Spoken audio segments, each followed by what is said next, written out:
The advice and opinions expressed by the host of Autism Live and her guests are meant solely as suggestion and should not be in any way construed as child-specific advice. Any choices you make in determining your child's treatment are completely at your own discretion.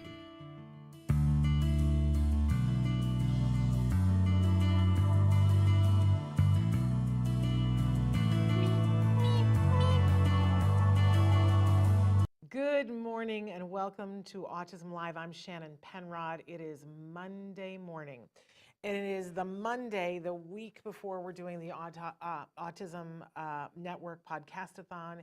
It is the last Monday morning in March, and we all know what comes in April.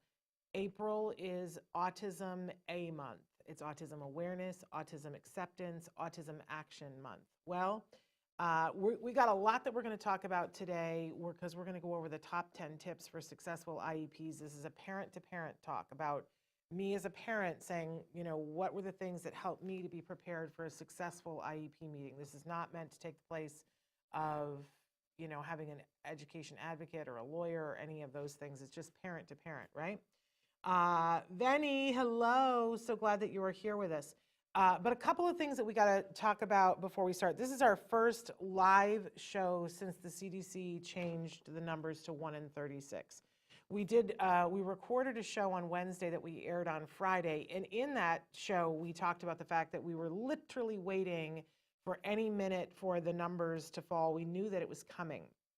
And I have to say that we were kind of mentally prepared for the number to go either way or stay the same this time, because there's been a very strict set of criteria that got us the numbers on a regular basis. And, you know, you always want to be comparing apples to apples, oranges to oranges, but they were changing it up a little bit this year, the CDC, because of a lot of complaints that previously to this number, they were only judging by the number of 8-year-olds that were, they took a survey in, I think it's 11 different states, and they would look at how many 8-year-olds had a diagnosis of ASD.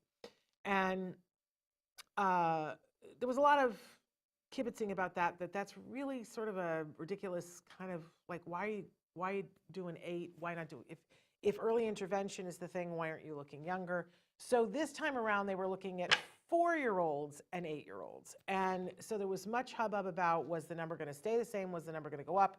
Were they going to, if the number went up or down or whatever, were people going to attribute it to this difference with the 4-year-olds?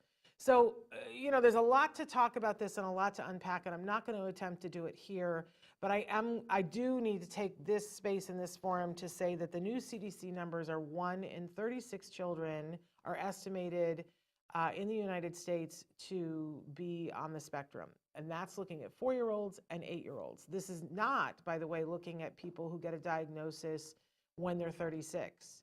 This is not looking at 14-year-old girls when they tend to start to exhibit the symptoms that would get them to in front of somebody, right? So we're not even looking at any of that. And we're only looking at people who've already gotten the diagnosis. And I want to say to those of you who are watching, how many of you know somebody in your life that you really feel should be getting a diagnosis but isn't for whatever reason? Raise your hand if you can think of one person, right? So 1 in 36 is the number of people who actually have diagnoses. And I know a lot of people are talking about it, and I've been trying to pay attention without getting too deep into the news coverage because it makes me crazy. Yes, crazy. Crazy is the word that I'm looking for. Here is what I want to say, that when I talk to people and they say to me, well, it's just that they're getting better at diagnosing. Okay, I'm not even going to argue that, because to me that's not the argument. If anybody was to say to you, hey, we've done a study and we've discovered that 1 in 36 children is having trouble coloring with crayons. 1 in 36 children in the United States is having difficulty coloring with crayons. Don't you think we'd be doing all kinds of things? Don't you think that we would have like a special task force that would work on, well, first of all, you know, why is that happening and how can we help those children to be able to color, right? That's if it was just coloring with crayons. If it were something like 1 in 36 children were being diagnosed with something that was an eye disorder where they couldn't focus their eyes. Like, then we would all be running around trying to figure out what's going on and how can we help those children. So tomorrow with Dr. Doreen, we're going to get into it and we're going to hear from her because I'm sure she's got really sane things to say about it, and I'm not sure that I do. But I do want to say this, that because I have the platform and the space to say this, I just want to say that if this doesn't scream that we need to fully fund IDEA, which is going to go hand in hand with what we're talking about today, then I don't know what would. If 1 in 36 children in the United States has a diagnosis of ASD, that means that in every classroom across the United States, there is at least one child on the autism spectrum. And if we are not fully funding IDEA, and ADA, then what are we doing? We're not helping. Now, there's a million things that we could do, but that's just one. And we have been promised time and time again that we were going to fully fund IDEA. And so I'm mounting a campaign that I'm going to be talking about this from time to time, saying, hey, Joe Biden, you promised us that you were not only going to fully fund IDEA, you were going to fund it 125%. Here I am, Joe. I'm ready. Put me in, coach. I'm ready for it. Let's do that. It's got to happen. And Joe, it's got to happen now. And if you're wondering what to say about the 1 in 36, hop on my bandwagon if you agree with me, because we need to fully fund IDEA. And we're going to be talking about IEPs, which won't be fully funded until IDEA is. And the reason why we have to have these ridiculous conversations about how to present your case at IEPs is because there's not enough money. And why is there not enough money? Because IDEA has never, by any president, it doesn't matter what your political affiliation is, there has never been a president on either side of the aisle who has fully funded IDEA.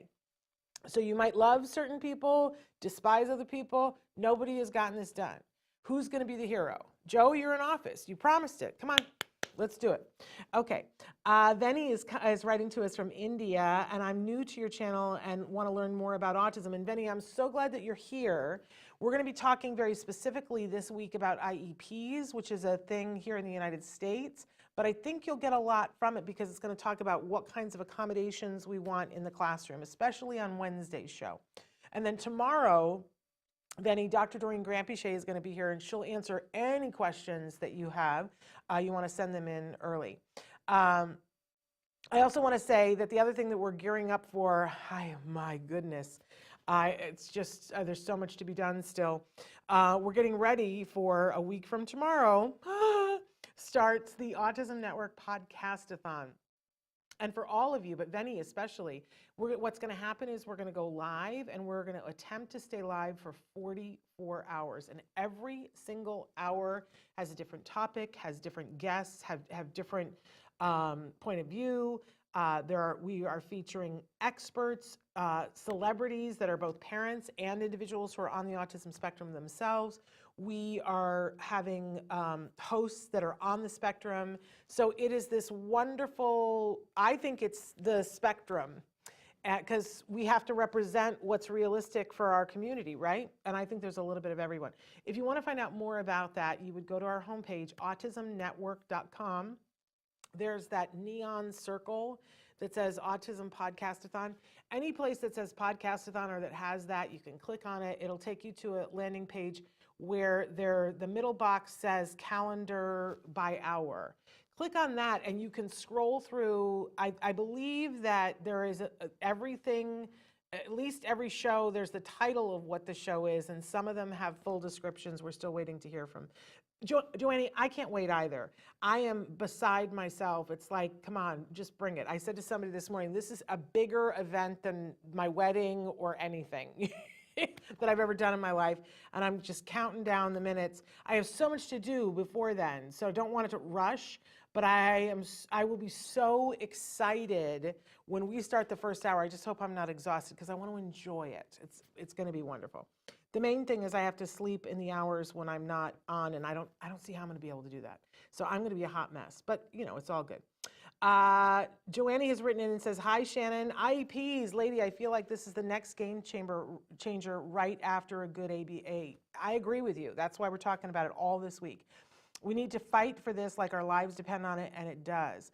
Our kids' outcomes and independence depends so much on these IEPs. I agree with you so wholeheartedly, because if you just think about it, it's all about how we spend our hours, right?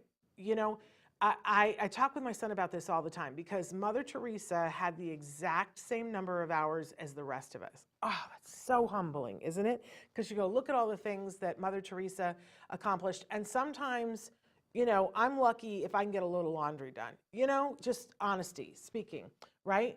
But if we look at it through the lens of our kids, here are our kids, and how are they spending their hours? What are they doing with their hours? And, you know, is it an educationally enriched environment? Because we know that that's key.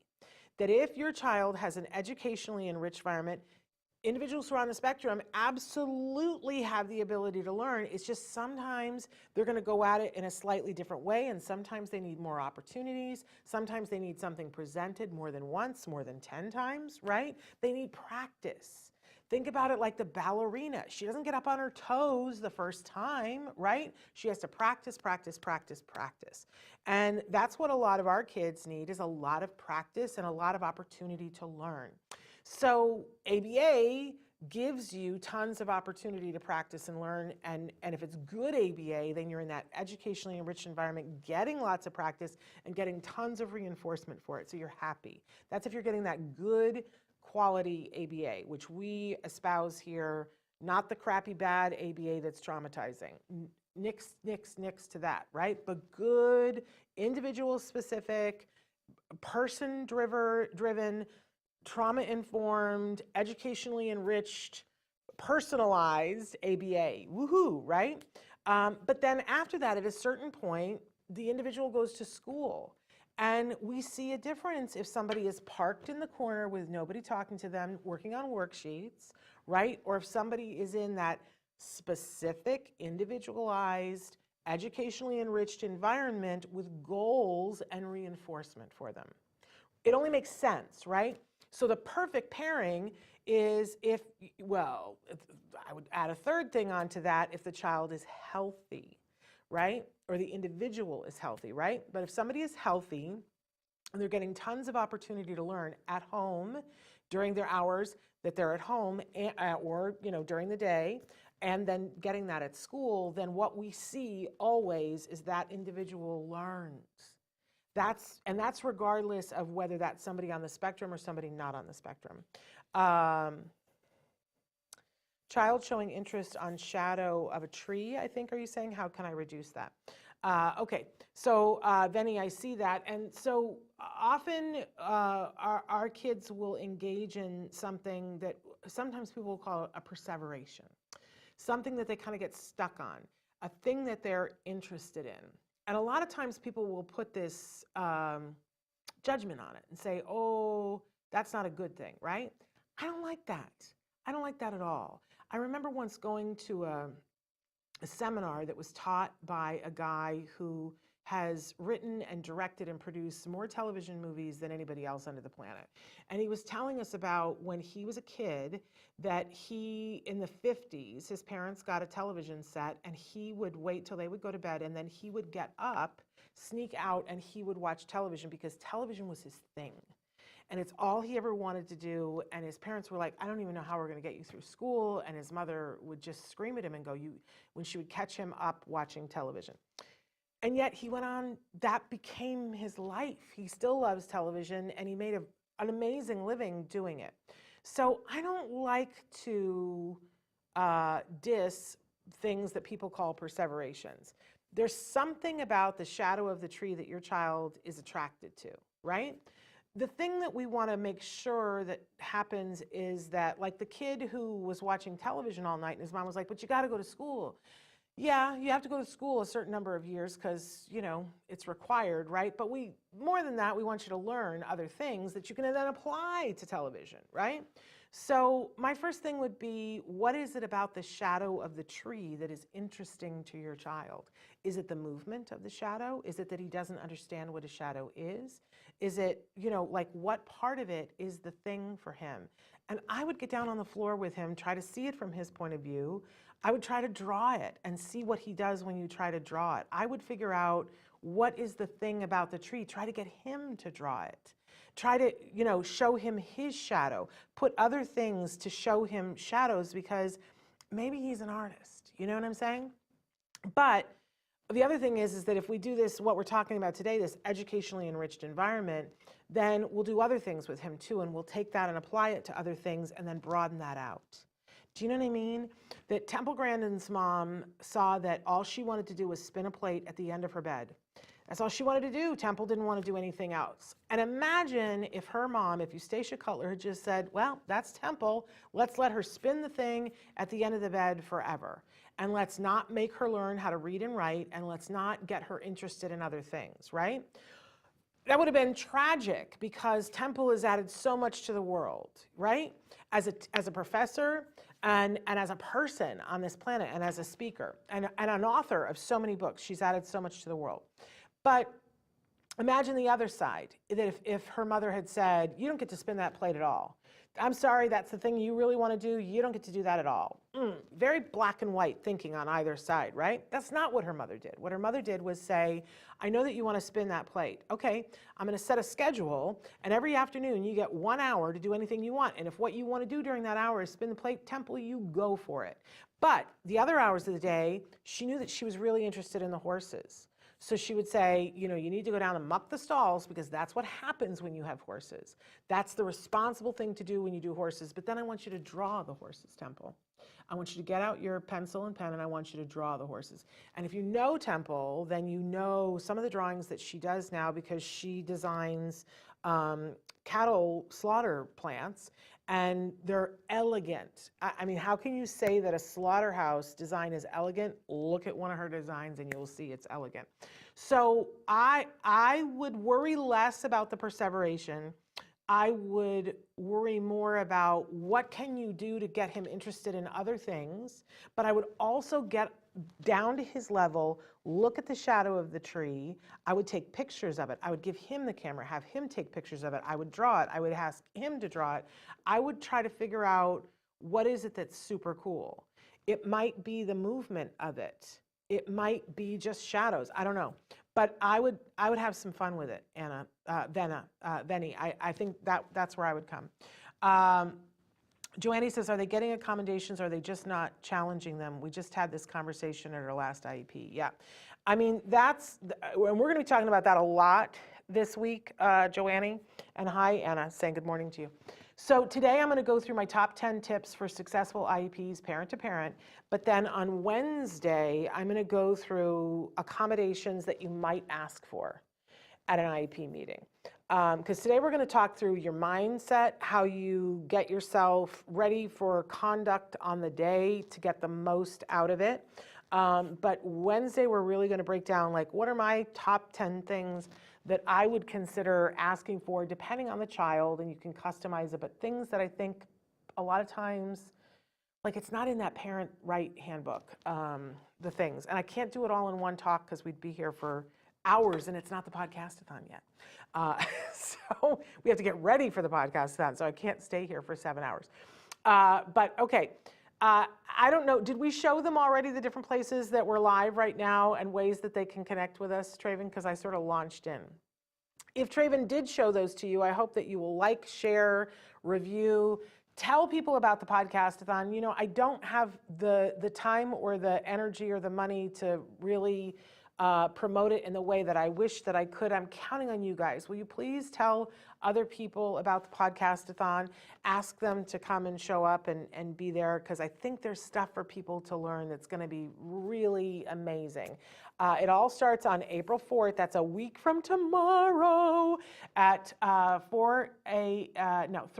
I always get that confused, because it's 4/4, but it starts at 3 p.m. Pacific time. So that's 6 p.m. Eastern time.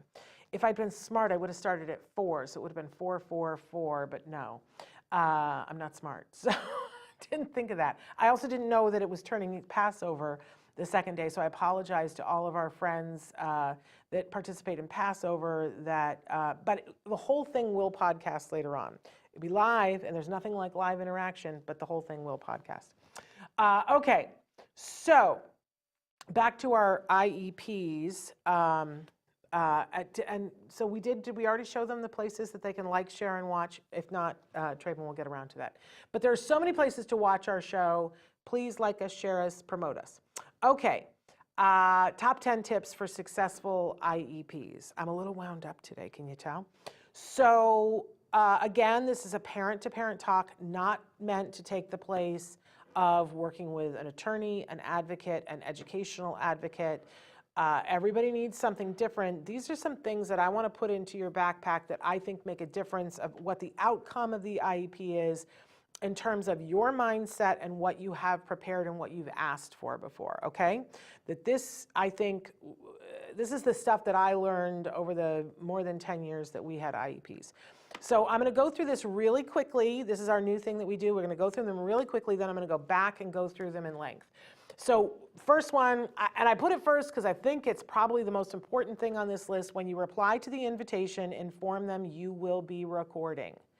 This does not mean that you have to record, but you have to tell them in writing that you are going to record. I have a viewer who's been writing in the last couple of weeks because she went to tell them the day before, and they said to her, you had to give us 48 hours notice in writing, because some states that's what it is.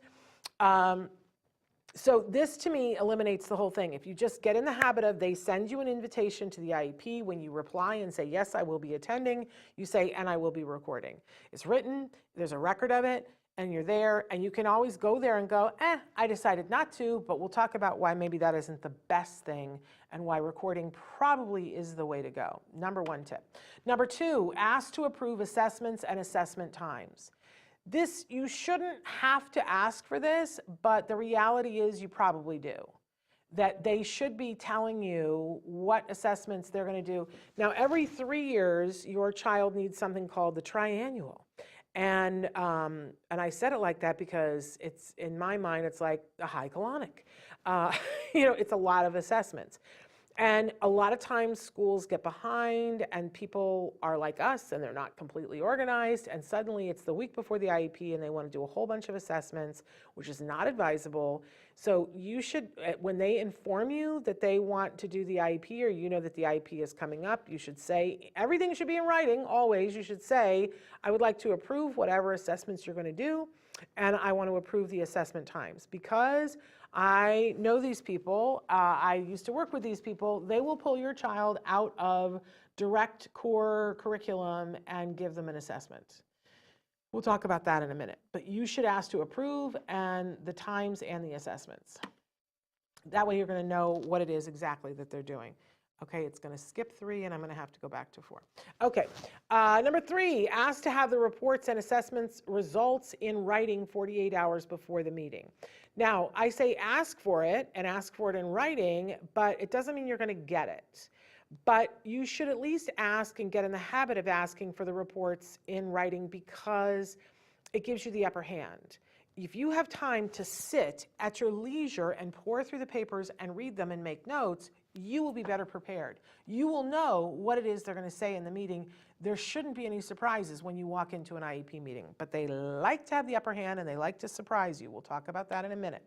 Number 4, you need to read the reports, highlight inaccuracies in one color and questions in another. You can do this anyway. I brought my little things, and I'm going to show you exactly how I use these in a minute, but this often is key. I cannot tell you how many times somebody has come to me and said, well, you know, we're 3 years down the road, but I have this thing stuck in my IEP that was wrong that I never corrected because I didn't see it.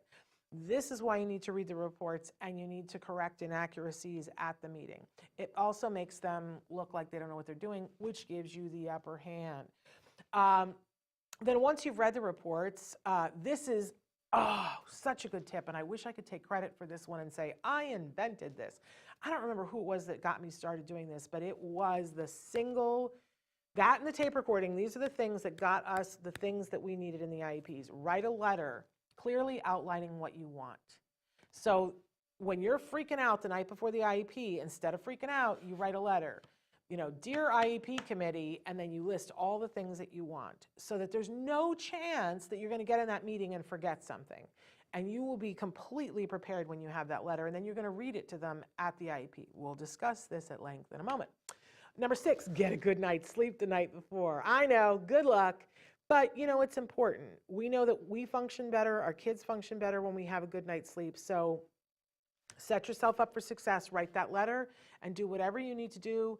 If that means, whatever puts you to sleep, if it means taking a long bubble bath, if it means running around the block, whatever. Yeah, I know. Joanne says LOL. Okay, and number 3, you say you always ask for it. My school knows I'm serious about it. Yes, you should be serious about it, but doesn't mean they're going to do it in all cases. But it's something you can hold over their heads if they don't. But yes, LOL. I know, but I have to put it in there because it is important. And if you can do this, prioritize it, right? Number 7, bring a picture of your child to the IEP. Now, this is an actual picture of my actual precious lump. How much do you love this? This is when my hair used to be a lovely shade of fuchsia. I know, but look at that oodgy scoodgy face. How can you sit there and want to take something away from that oodgy scoodgy face, right?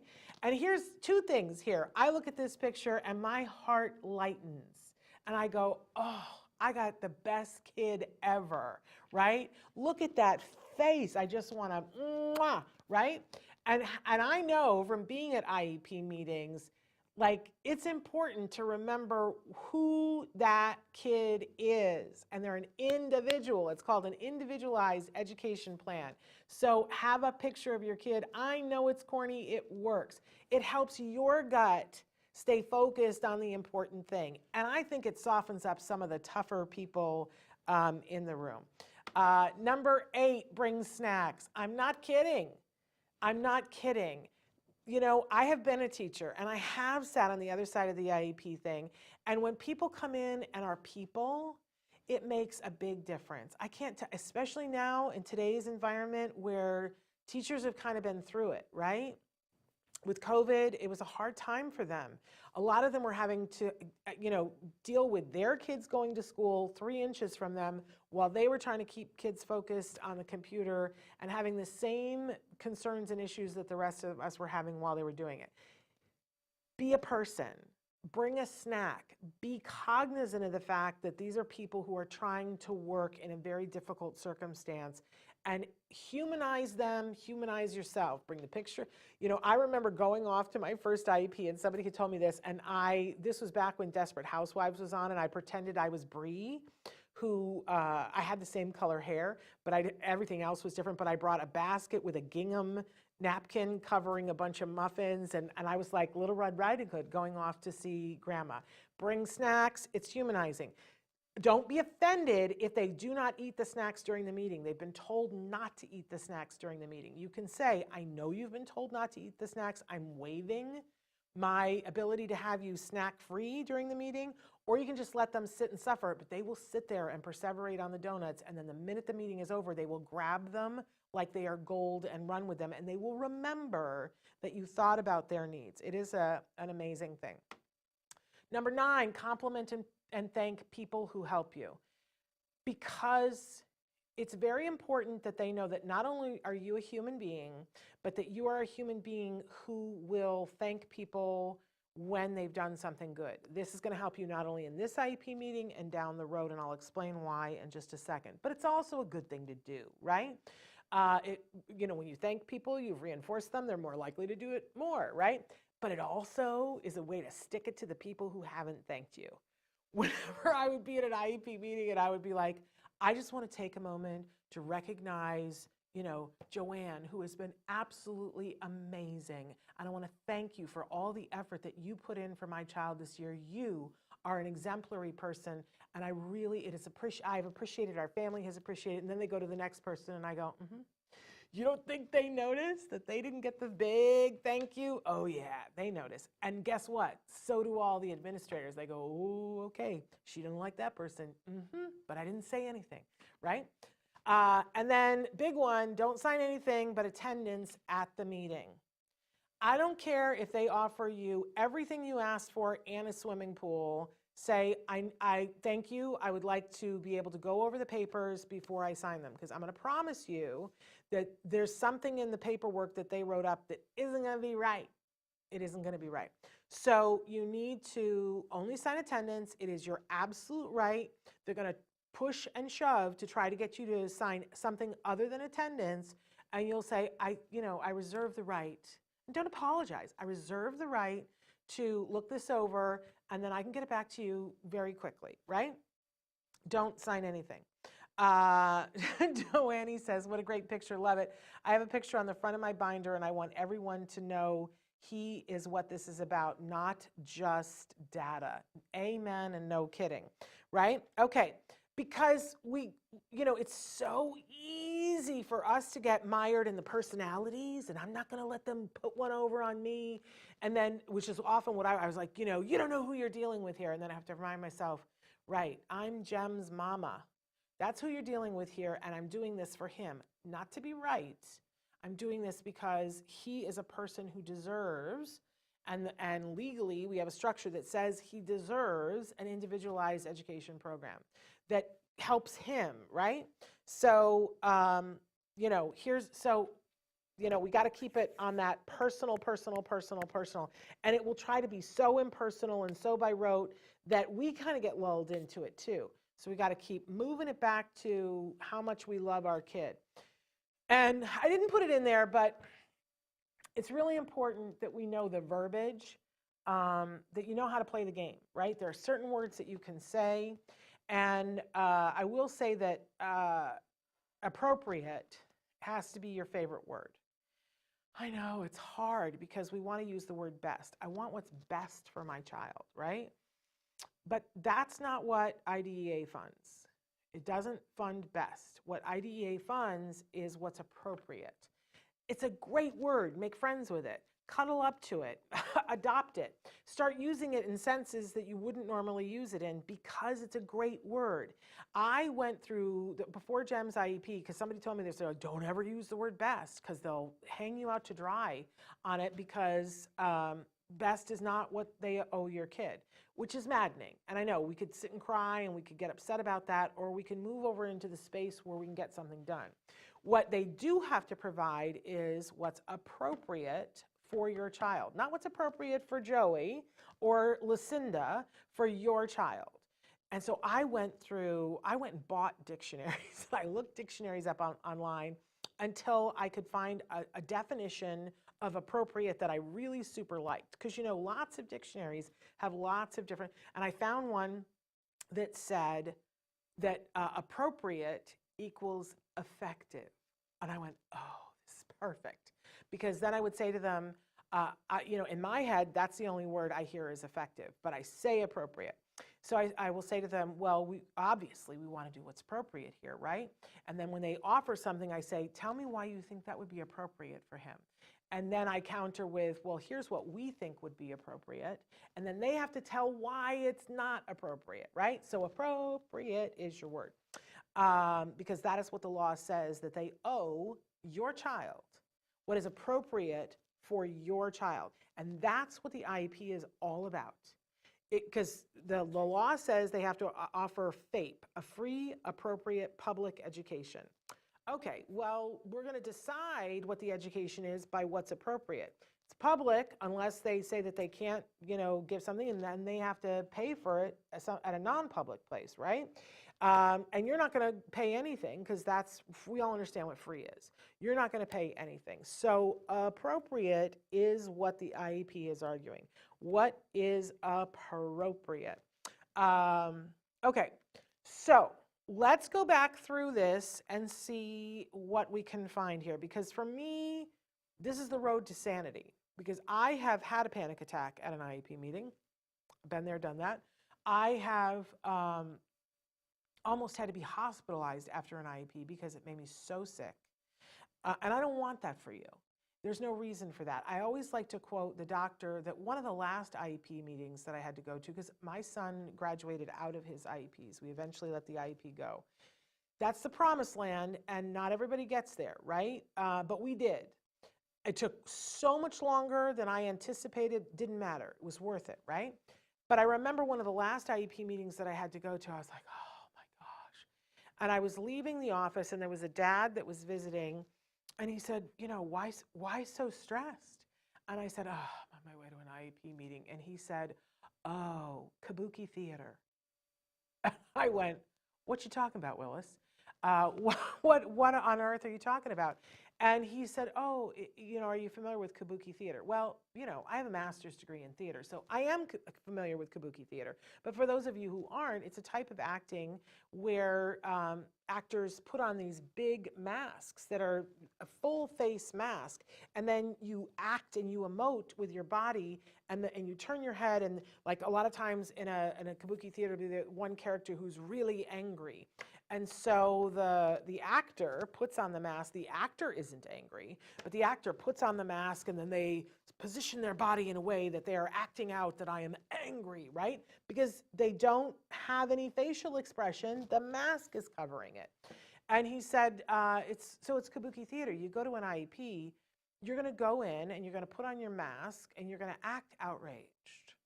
And you're going to act like this is, unbelievable, because you understand that it's a role and it's a dance that you have to do, and they're going to put on their masks where they're going to be all severe, and it's just a game. And I said, but it's not a game. My child's welfare and his future and his whole year and maybe many more years rest on this. And he said, but you're going to get what you want in the end. I said, I don't know that. And he said, think back. Every time that you've gone to an IEP meeting, in the end, did you get what you wanted? And I said, yeah, but it took months and arguing. He's like, kabuki theater. Go in, leave your stomach lining outside the door, put on your mask, go in, play the role, but know that you're going to get what you want in the end.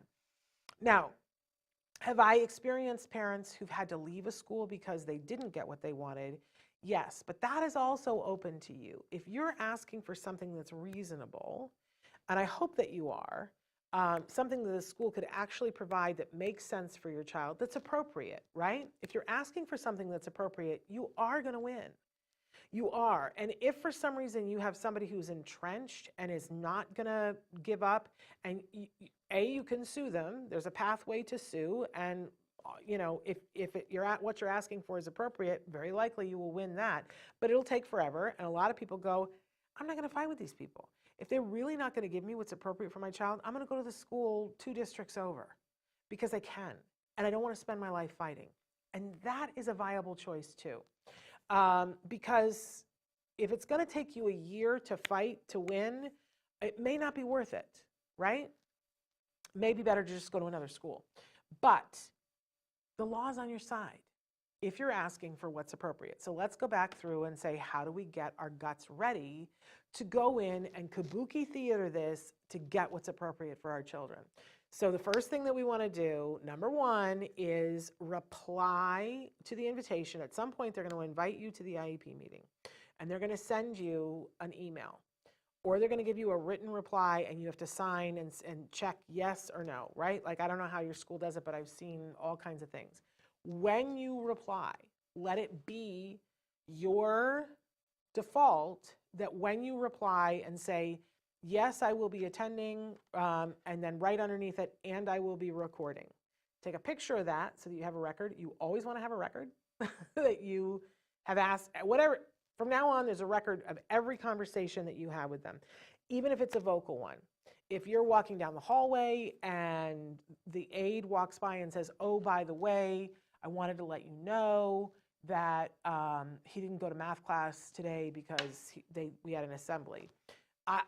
The truth is you should document everything and write, email back to the teacher and say, dear Mrs. Smith, I just wanted to acknowledge that I spoke to the aide today and she told me that you guys didn't go to math class because you went to an assembly. No harm, no foul. There's a record of it because you've emailed it. It was a vocal conversation, but you made a record of it. It doesn't have to be this big, long thing. Just, as per our conversation in the hallway today, or I spoke to so-and-so, they told me you didn't go to math class. Nobody's screaming, setting a building on fire. You're just documenting it. right? And then keep your emails. Don't let your emails go into the ether. Keep a record of the emails. You can do that easily by CCing yourself. So you send it to them, CC yourself, reply all, and now you've got a record of it. Unless your email dumps on a regular basis, in which case change the setting on that or put it in a folder, whatever, so that you have a record. Who knows? Maybe later on you're going to write a book and you want to have, can I tell you, that's what drove me, was like, I'm going to write a book someday. And I want to be able to document all this stuff, and I don't want them to be able to sue me and win. They're going to say that I made this up. I didn't end up putting all that in my book. I talk about it here, but there's no lawsuits against what I have said because I have documentation of everything. And they don't want to come back and tell me, oh no, that didn't happen, Shannon, because I have documentation for all of it. I encourage you to. You'll sleep better if you have documentation. But you want the option to record. Now, I think it's almost always best to record the meeting. Somebody will call me and they'll go, oh, Shannon, I need to talk to you because I had a terrible IEP meeting, and like you wouldn't believe the things that they said to me about my child. And then my next question is, did you record it? And I know already the truth, because if somebody is saying something horrible about your child in an IEP meeting, there's no recorder. They have trained these people that, oh, there's a recording happening, be on your best behavior. And I'm a great fan of being on your best behavior. Now, it swings both ways. If they need to be on their best behavior, you need to be on your best behavior too. So if you are somebody who flies off the handle and you are afraid, you should bring somebody with you who understands the signs of when you're escalating and can, there can be a signal between the two of you, and you can always ask for a break, step out in the hallway, do deep breathing exercises, call, your significant other, put your head between your knees and say, I got to lower my blood pressure, lay on the playground, whatever you have to do, but don't yell at an IEP meeting and don't use four-letter words. I know, they're going to, you're going to think of them in your head, but you cannot utter them, right? Because you don't want them to have a recording of you being inappropriate. Appropriate, there's the word again. I got to mention too, we have a new thing that we are trying out, which is that you can text us. So if you have something that you would like to text us, you can do that. I don't even know, how do I explain to them how they do that, Traven? I forgot to ask him beforehand because we went over this the other day and I don't remember. He's going to tell me how to do that. But in the meantime, it's best to record. If you have a recording, you can go back and listen to the recording, and sometimes somebody will say something in the meeting that then other people, you will see in the meeting, whether it's on Zoom or in person, you will see that eyes start to dart. And I like to note the time when that happens and go back and listen to the recording, because 9 times out of 10, somebody has said something they shouldn't have said. Because kabuki theater, they're supposed to have their masks on and they're supposed to say something, and every once in a while the mask sort of slips and somebody says something and you get down to the real truth of it, right?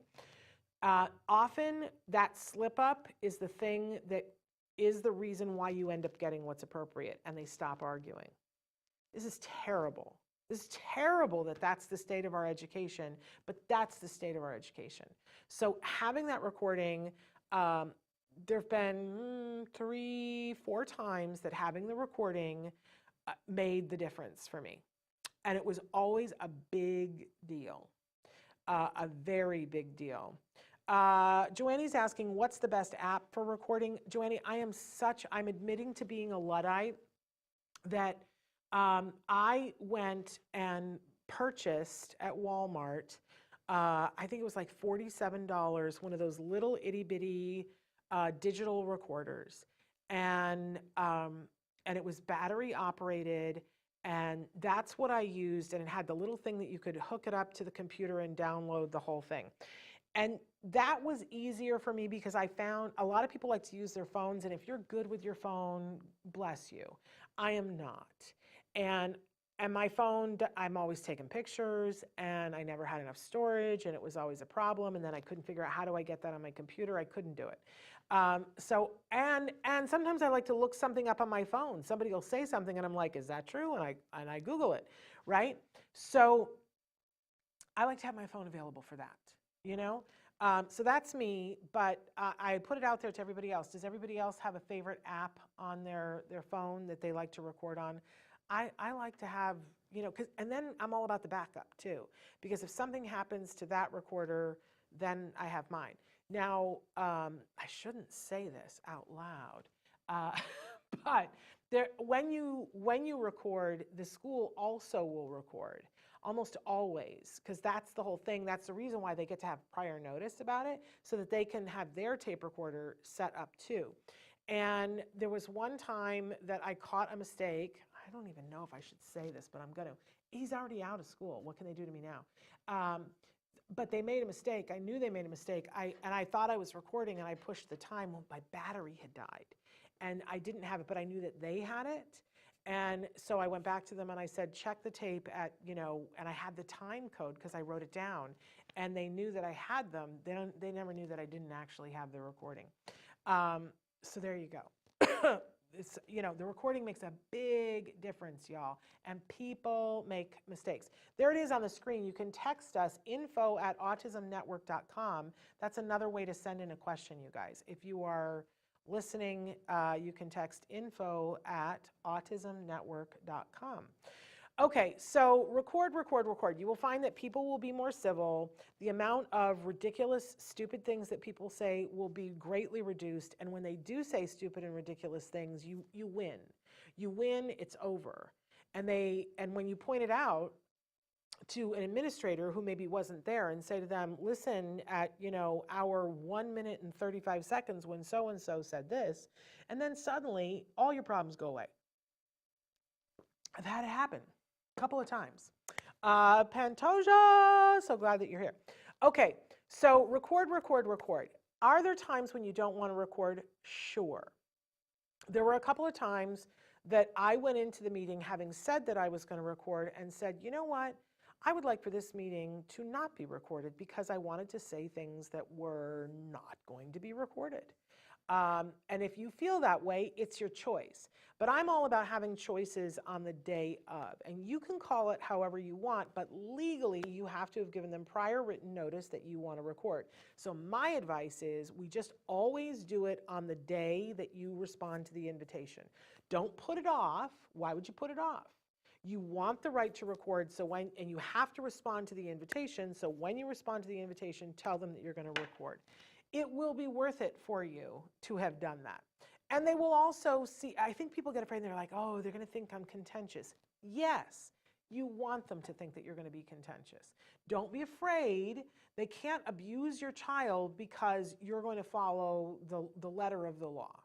What will often happen is, I've been on the other side of these tables, you guys. They go, oh, so-and-so is needy, so let's make sure that we give them the things that they want because we don't want to deal with them. That's a good place to be in. Okay, number 2, ask to approve assessments and assessment times. Because if your school is anything like the schools that my son attended, they have these core instruction hours where they set up, these are the times that are impervious to everything else. You can't even drop off a lunch, right? But because they want your kid in the classroom learning then, because it's core things that they need to learn to be able to progress. But that is exactly when they will pull your child out to do assessments, because this applies to everyone but them. And it's not fair, and your child will lose ground because they've introduced a new concept. Your kid is already struggling maybe to keep up, and then they pull them out for an assessment because their time? No. And when people say, well, we're not going to have time to do the assessment, I always say, well, then you should have planned sooner.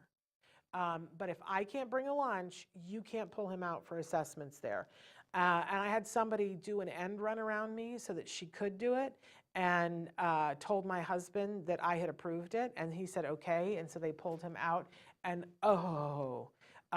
she has to draw her eyebrows on every day because I singed them off of her with words. You know what I'm saying? You don't get to do that. You don't get to do that. But also you want to approve the assessments because there are some tests that your child can only get once a year. And if they get it more than once a year, it's invalidated, both tests, because it gives them an opportunity to memorize the test. So if you're having tests done, say to them, I need to approve all the tests because we're having tests done and you can't do the same tests. it will cause them to be on their A game and be more prepared if you say that to them. Pantoja says, hi, do you happen to have a template with a law citation asking to record the IEP just in case they say no? I have never had anybody ask that before, Pantoja, because they can't. They can't. I don't even know where the template would be, but I know when this is hysterical. Every time that you're going to an IEP, when you're at the IEP, they will offer you this packet that will say, parental rights, or I don't know what they say on it, but every state has it, and there is a part of the process where they have to say that they offered it to you, and they'll check the box. If you're not sure about anything about IEPs, on the invitation when you say, and I would like to record, and can I please have a copy of my parental rights now? Because often what happens is it's like this, because nobody wants them. It's the craziest thing. I even was like, yeah, no, I don't want that. It looks crazy. It's this Xerox thing and whatever, and it just looks like more paperwork, and we're all allergic to it. Guess what? It has everything in it. Make sure you get one every once in a while, but ask them for it, because it will say in there that you're allowed to record. And if it doesn't, come back to me, because you're allowed to record. If you're in the United States, you're allowed to record. And if somebody is telling you that you can't record the IEP meeting, and they're using any other excuse other than you didn't give them enough prior notice, and they have that written in their thing, they're up to something, and it's not good. And I would be searching that out. But write me back if they won't give it to you, your parental rights. And that packet, by the way, I used to complain, and I would go, why is there not good information about IEPs? And then I have this big binder that has all my notes from the IEPs past, and it had one of them in it. And I would always go, no, I have it right here. And I pulled it out, I don't know, 2-3 years ago during the pandemic, and I started looking at it. I was like, oh my gosh, this thing is filled with great information that I never bothered to look at. So there you go. Look at your parental rights and ask for them before the IEP, because giving them to you at the IEP is the most ridiculous thing I've ever heard of in my entire life.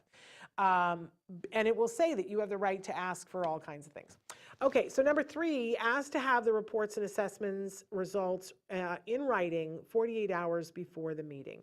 This is going to chap their hides, because they are last-minute Lulus just like me.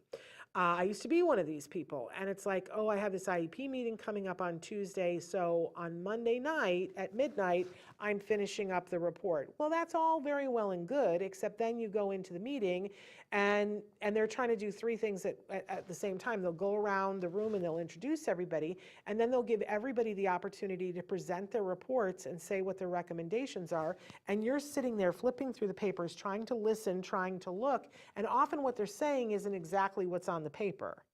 And that's the long and the short of it, guys, because they will sit there and say, well, they always tell you in the beginning how great your child is doing. Oh, he's so cute, he's so wonderful, he's so fabulous, whatever. And he's doing such good work. And you go, really? Oh, that's wonderful. And then they'll say something that is the complete and total opposite. They're like, but, he can't do this, so we no longer think it's appropriate. And you go, wait, what? What? So you're going to stop teaching him this because you don't think he can ever do it? And now you've got your emotional thing going. You're trying to listen, read, and deal with your emotions. It's too much for anybody. Stop expecting yourself to be able to do it.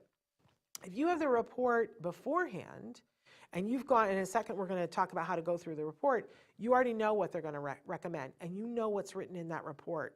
And so they might say, oh, and he's wonderful and things are going so well, but in the report it says clearly that he hasn't met the milestones, and then this is something that we need to look at, right?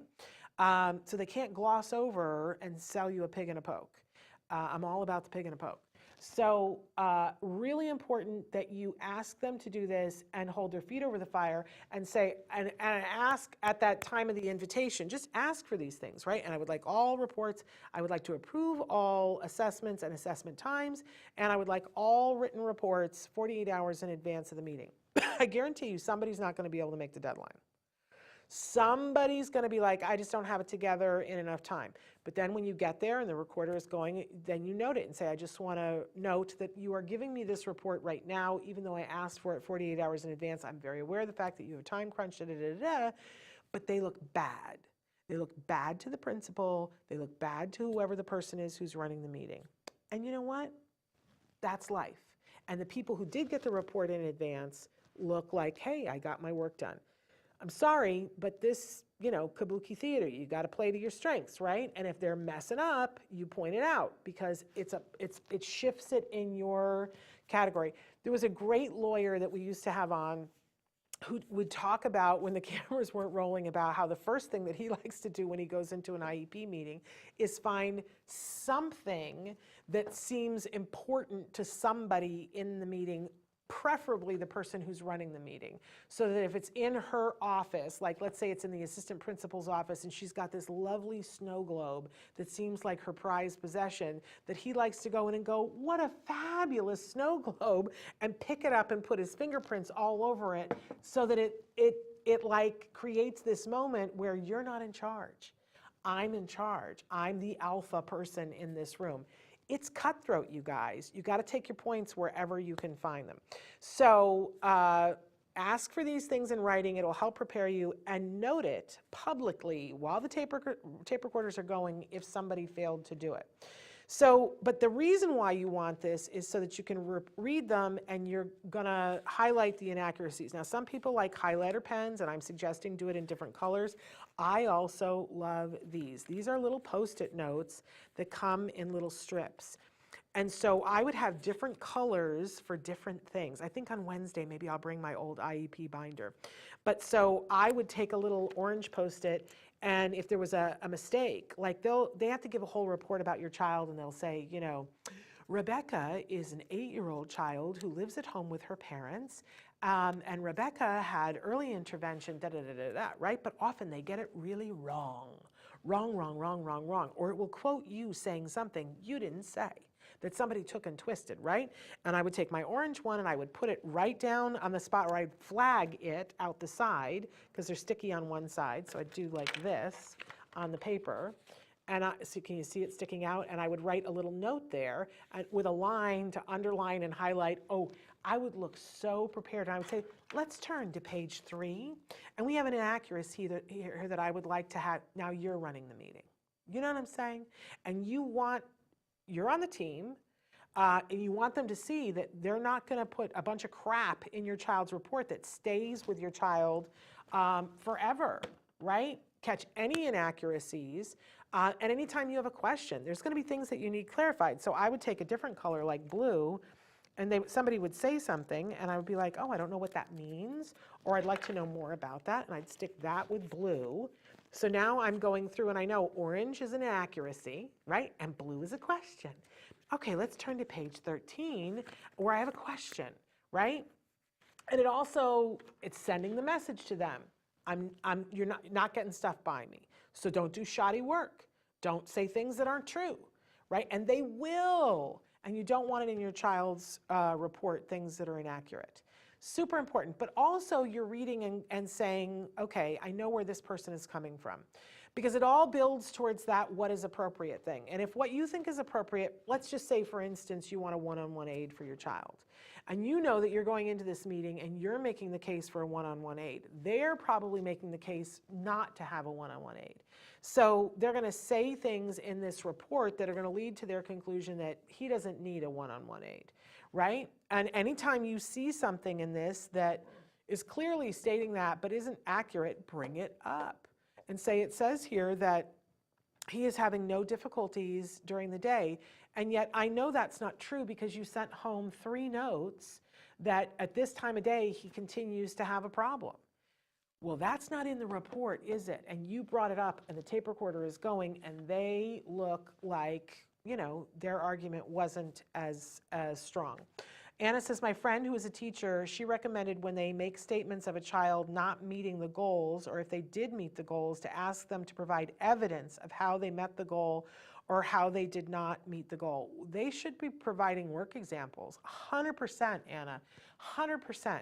And depending on what the argument is at school, we encourage parents to keep all of the papers that your child brings home, all of them, and ask to see assignments so that you have work examples, so that if they say, oh, we don't need to work on the handwriting goal anymore because they've met the handwriting goal, so we're just going to phase that out.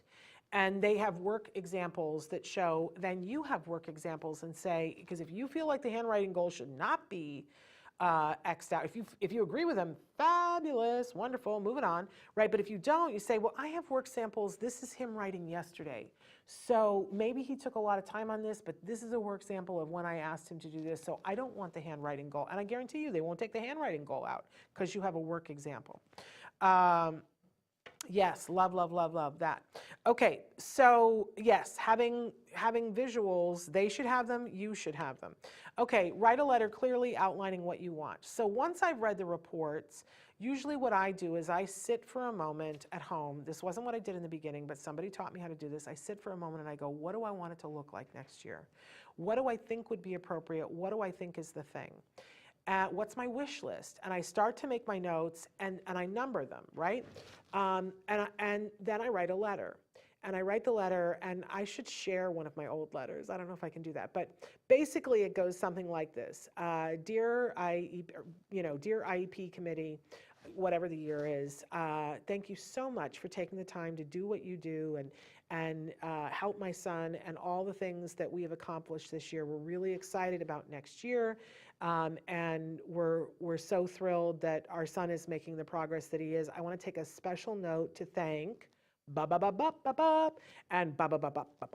right? I want to thank, Mr. Williams for being amazing this year, and how much he taught our son, and we've seen so much improvement, and we are just so touched and thrilled by his professionalism and his care, right? I really pour the sauce on hard, and I try to thank whoever I want to thank. So I get them all gushy and like, oh, it's so nice that she thanked us, right? And I say, here are what our main concerns are for the year and what we're asking. Number one, we believe that part of, and this is, for my son, I would say, we believe that part of Jem's success has been because he has had one-on-one supervision in order to keep him on task, to, make it possible for him when social interaction breaks down, to be, listing why we think what's working is working and why we want to keep it. We, so that's one, and they were numbered, right? Number two, we think it's important, number three, this year we saw that sometimes he was pulled out during core instruction. Like you, we agree that that is not a thing that should be happening, and we're requesting that all ancillary services be, that are pullouts happen when it is not core instruction time. Shouldn't have to ask that, right? But, and it would be numbered. Now, if it was a rough year, I might have 11 things on the list.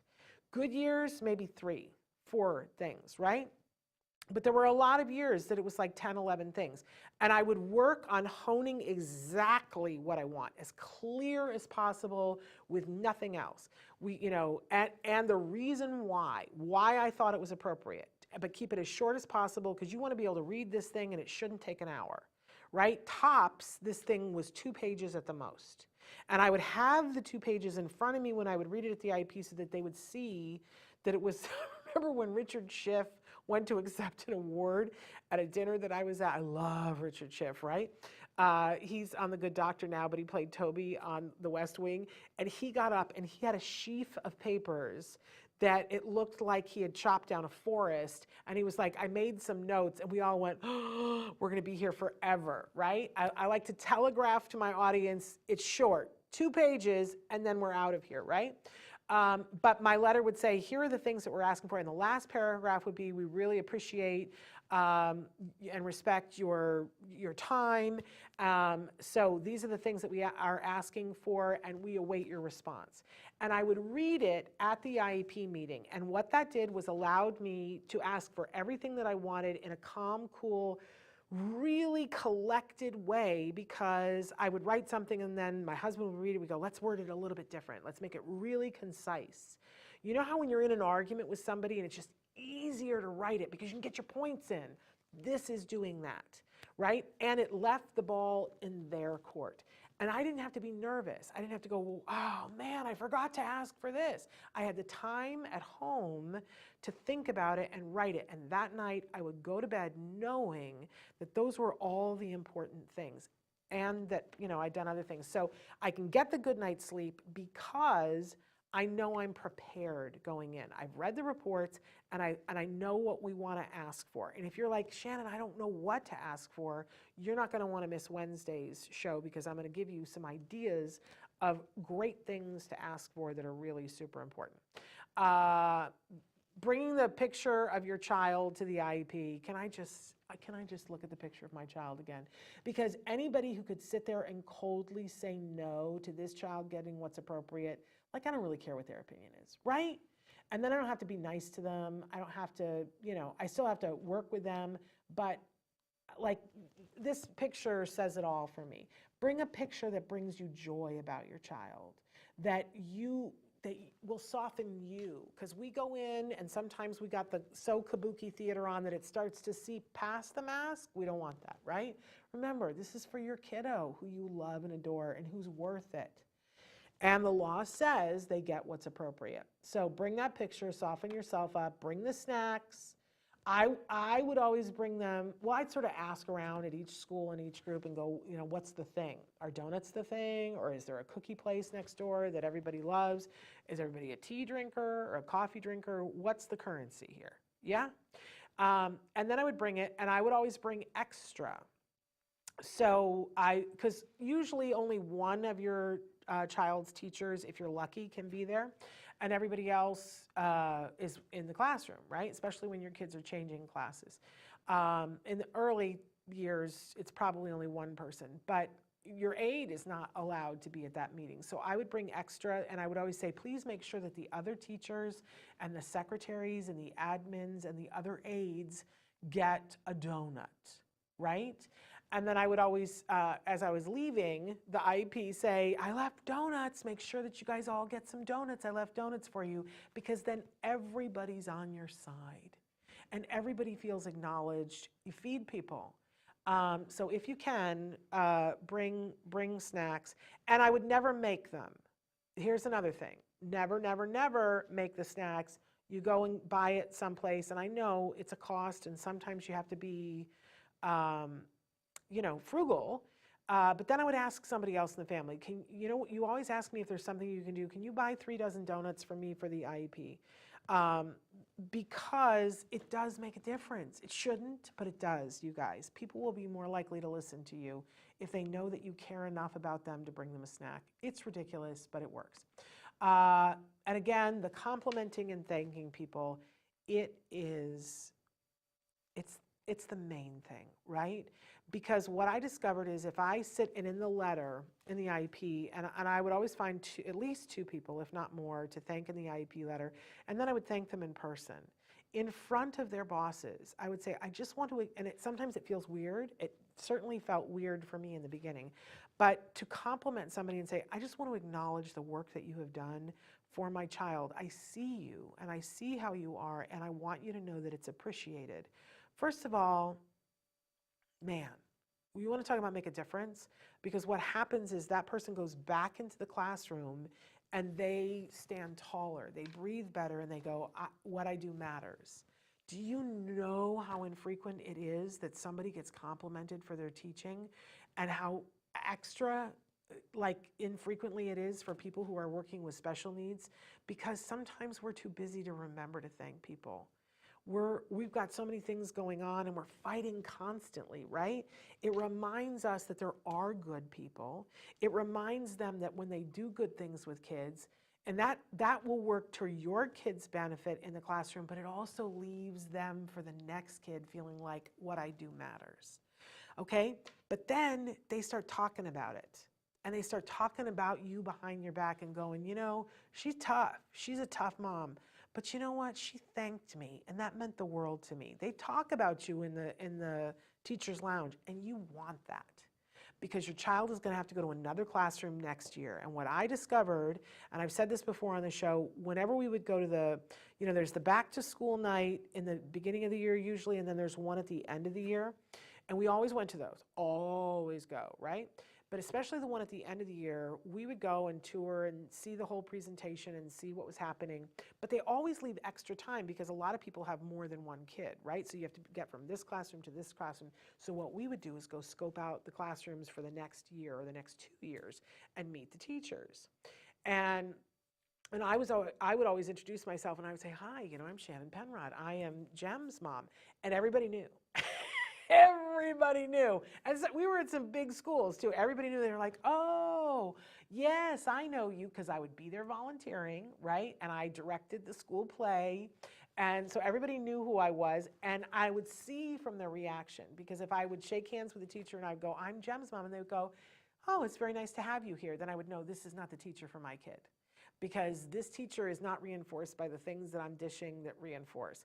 But I would get in other people's classrooms and I would go, oh, I'm Jeff. And they would go, oh, he is so wonderful. And I love the play that you direct. And I go, this person knows that I praise people who are good. And they would, and then sometimes people would say, oh, I don't know, I would love to have him in my classroom next year. I'm hoping that I get him. And then okay, this is somebody who gets it, right? And the people who were, there was one year, one teacher that they were saying, oh, you want to be in Mrs. So-and-so's classroom. We went and met her, and she was as cool as a cucumber. And she was like, I don't understand why you're here because he, if he's in my class, he wouldn't be here till next year. And I went, oh, no, not her, not her. No. Right? So compliment and thank, and I always do year-end letters at the end of the year. You can get them, the soap dispenser or whatever it is you give teachers for year-end gifts, and I stopped doing that. Instead, I started writing letters of recommendation for people saying, my name is da-da-da-da, my child was in so-and-so's classroom, and they were fabulous, and here's why, and I highly recommend them. And I would give them that letter of recommendation dated to them as a gift with a note saying, I also gave a copy of this to your principal and asked for it to be included in your permanent record. And I watched those people get promoted. I watched those people, they would come back to me and say, that's the most meaningful gift anybody has ever given me as a teacher. There was one teacher who was the teacher who changed my kid's life in 9th grade English, and I wrote him the letter to end all letters. We all cried, the principal cried, I cried, the teacher cried. And on graduation day, when my son graduated and the teacher was moving on, it was his last year there, and he came up to us at graduation. He said, I'm never, ever going to forget that letter. That letter was life-changing. If somebody's done something great for your kid, you write the life-changing letter. Not only is it good and it encourages more teachers to do things because they know they're going to get reinforced for it, but it teaches those slouches who don't do the good work. See, this is what you're missing out on because you're phoning it in. Ask me how I really feel. And then, most important, at the end of the meeting, is that they will shove papers at you and say, so are you ready to sign? I always like to tell them at the start of the meeting, even before I read the letter, and of course we're not going to be signing anything but attendance today, so that everybody knows, so I don't have to go through the pressure thing. But I've been through the pressure thing a couple of times. It's ugly.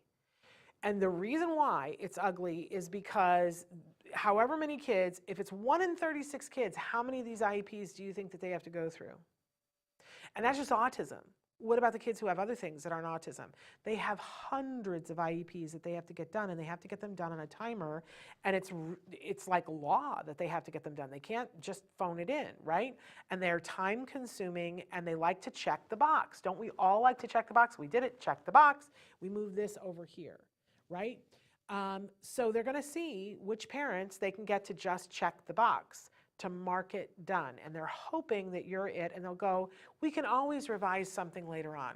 Don't sign.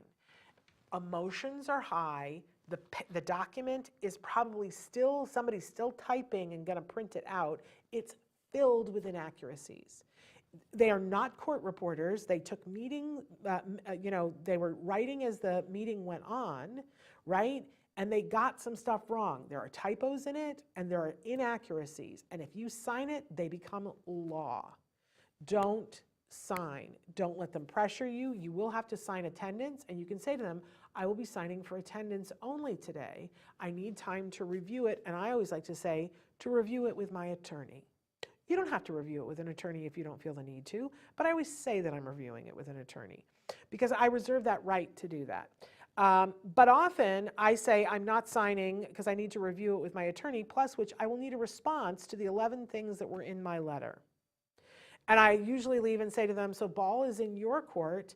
And I, before I read the letter, I say, obviously some of these things we already agree on that we talked about, but there are some that we still don't agree on. So I will await your response on my letter. And they have to write me back in writing saying, we aren't going to give you number 4 because now we have a place to negotiate, right?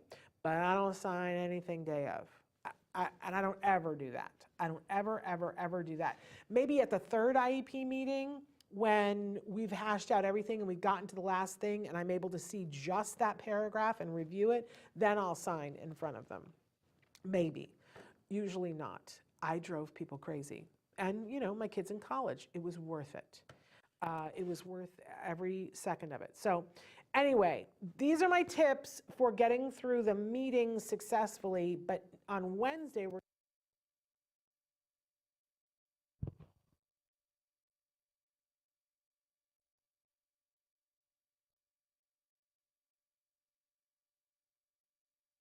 so that's on.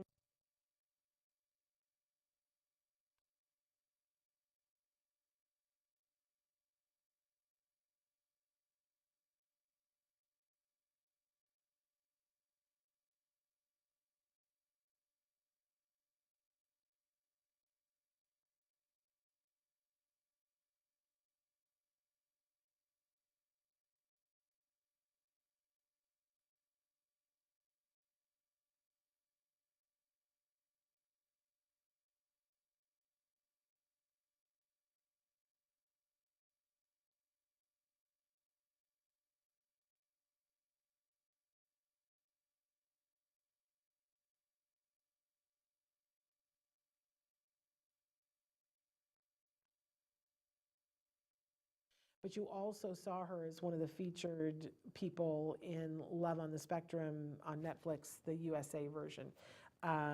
She's an amazing friend of the show. So she's going to do a free art class. I'm very excited about that. So go check it out. There's several other things. You're going to love Amanda Ralston's, I hope this podcast puts you to sleep. She's going to talk about sleep issues, which is really amazing. So much more there. Go check it out, and I will see you.